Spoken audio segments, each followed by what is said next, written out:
Alrighty guys, now that the build of the Mclaren has come to an end, we have it here at my home. We're going to run through a couple of things. The filming and whatnot was a little here and there is for in the reassembly phase and the completion phase and all that, because it was a little bit chaotic trying to get this whole car put back together in such a short period of time, but we did it.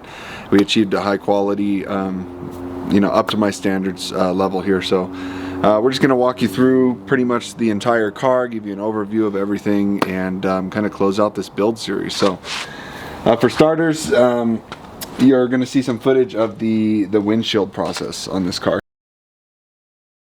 Tony? Alrighty guys, so very exciting moment here. As we've began disassembling the 600 LT, Antonio has found that it is going to be necessary, although we tried to avoid it, to remove the windshield in this thing. The removal of the windshield, which is what we were all worried about, because the Mclaren is notorious, the 600 LT, even some of the other cars are notorious for the windshield just cracking for no reason on the side, because they made them a little thinner so they'd be lighter and save weight on the car. We got the windshield out perfectly. There was no issue there. Now fortunately, my partner in high caliber auto glass here, Antonio, is the best glass installer and remover west of California. So west of California? What's west of California? Hawaii? Southern California. Yeah. Huh? In Southern California? Yeah. West, southwest. So Running Springs. Say it. In Running Springs, yeah. He's stressing out. He's stressing out.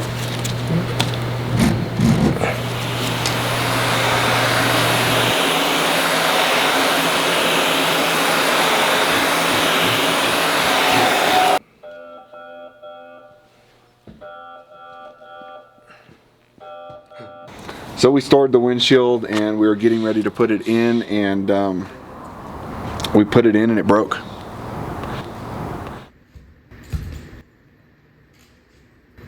Don't be so stressed out. Smile or something.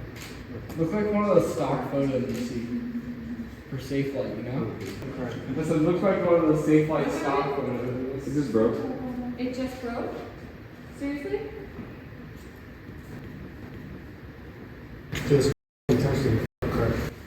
Everything was fine. Everything was normal. Well, after we got through it all and we pulled the windshield back out to replace it, we found on the bottom of the windshield there's a little chip in actually 2 spots. So I think it was my fault in cleaning and preparing the windshield, getting ready to put it in. I stood it up on a rack like that, and the foam on the rack was a little bit worn out, and the glass kind of made contact with the metal when I stood it up and I was flipping it over. And we didn't see that when we went to put it in. Nothing we could have done about it, but got past all that. We have a beautiful new windshield in there now, and we can move on from that. Another part of the reassembly process that was a bit of a struggle was these I'm going to call them sail panels. I wanted to take this off for multiple reasons. Number one, changing the color of the car, and in order to get the perfect color and paint quality and everything, it'd be good to paint this off the car. Number two, I was changing the color of the roof, and you would have to put a mask line here and you would have paint buildup and it'd be ugly, and it's just not the quality that we were after. So I made a decision to pull these off. They're put on with windshield urethane, essentially. There are not even one bolt that goes through with a nut on the back. Windshield urethane and clips. Lay a little more flat so you can snip it in there.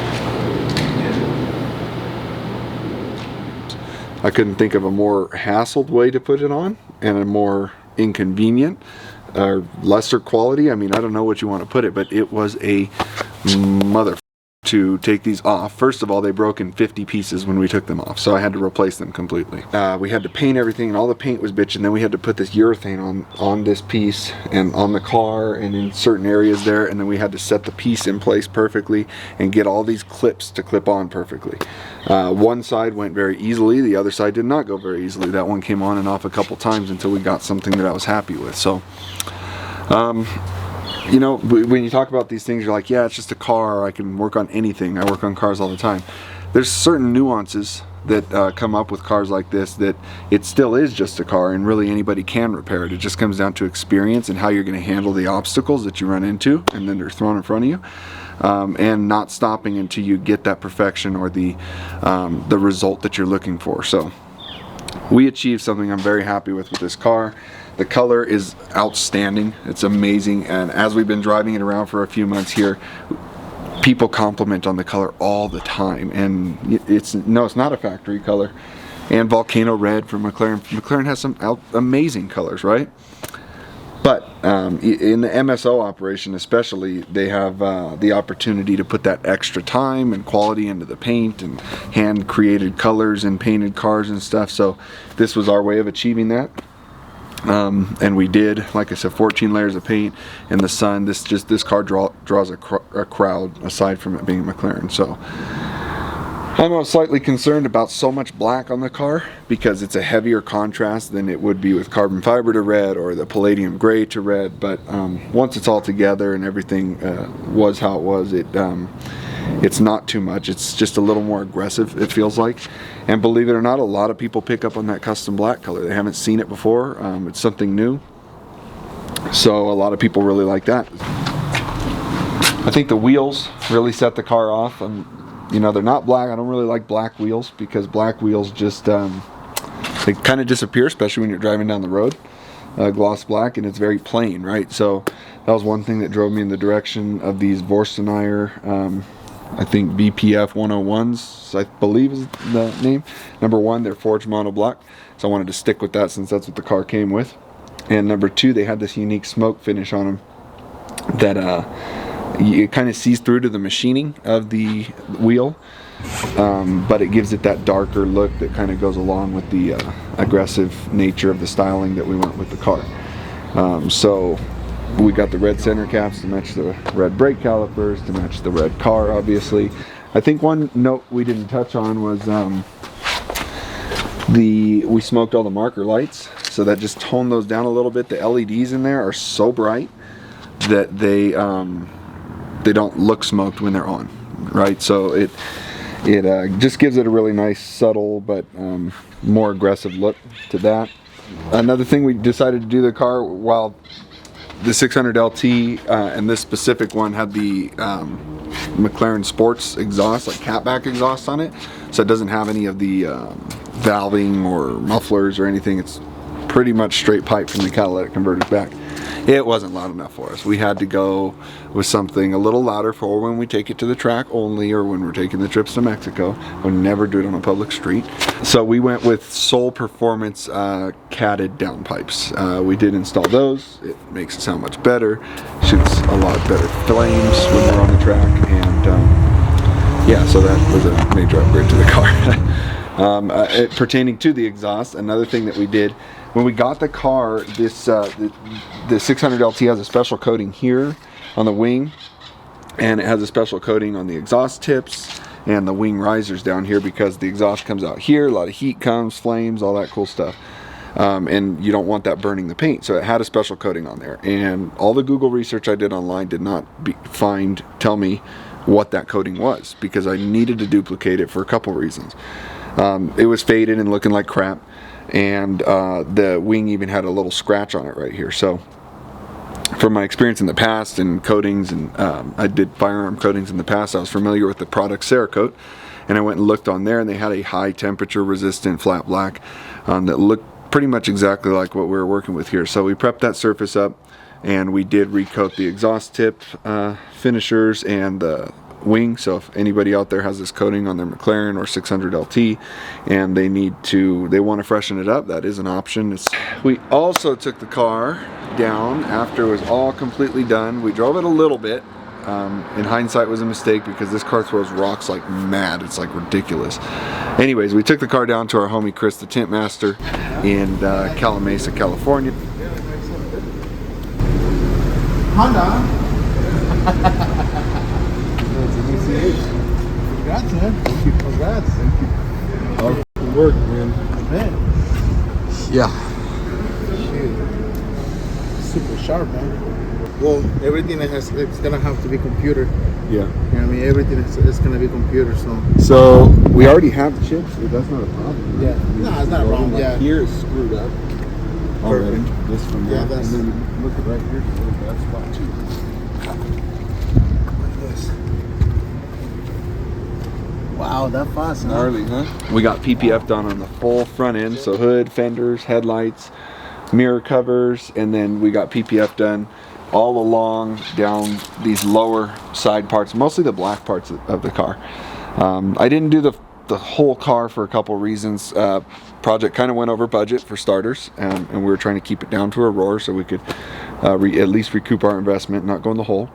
And two, the PPF, no matter how good the PPF is, it has a certain texture to the film that goes on there, and it is not that good, or it's not as good as the glassed out finish that we left when we buffed it. So it looks better without it, honestly, and we did protect all the high impact areas. That has nothing to say about the installer of the PPF. Chris is great. We did the tint on the front windows, quarter glasses and back glass. So if you're in Southern California, Chris is the only person to be touching your cars as far as tint is concerned. I think that about wraps it up. And the last cherry on top that we just recently got it in the mail from our wonderful, I think California prison system is where this comes from, right? I believe so. So no more fitting license plates are coming out of the California prison system than the Zaddy license plate. So this is, I don't know, how did we get here? TikTok. Did TikTok do that? I mean, social media did this, I guess, you know. But hey, I'm getting a little older. I'm getting more sophisticated, okay? And I was worried when I got the plate because I ordered it based off social media memes and crap that we saw. And I just thought it was funny, like Zaddy.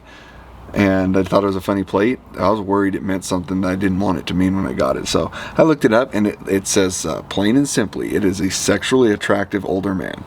So if there's any goal to strive for, that is the one to strive for. And I'll be sure to make this plate fitting in one way or another. So All right.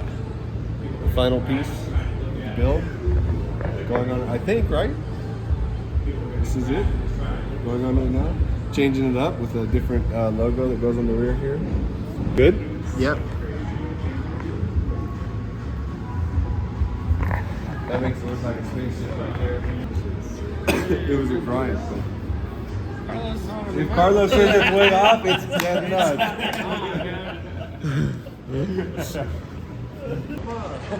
Build's done.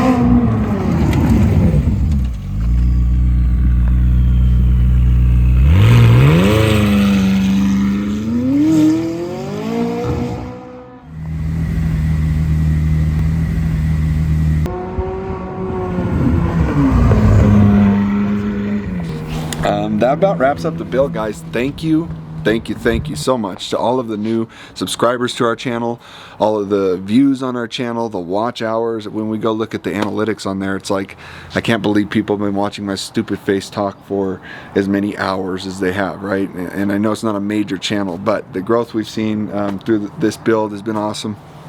And I look forward to the builds we have coming in the future, the next build we're already working on and putting out the content. So thank you guys again. Go ahead and like this video, subscribe to this video so you can see the future builds that we're coming out with in the future. They're only getting crazier than this. This is going to be a hard one to beat, not going to lie.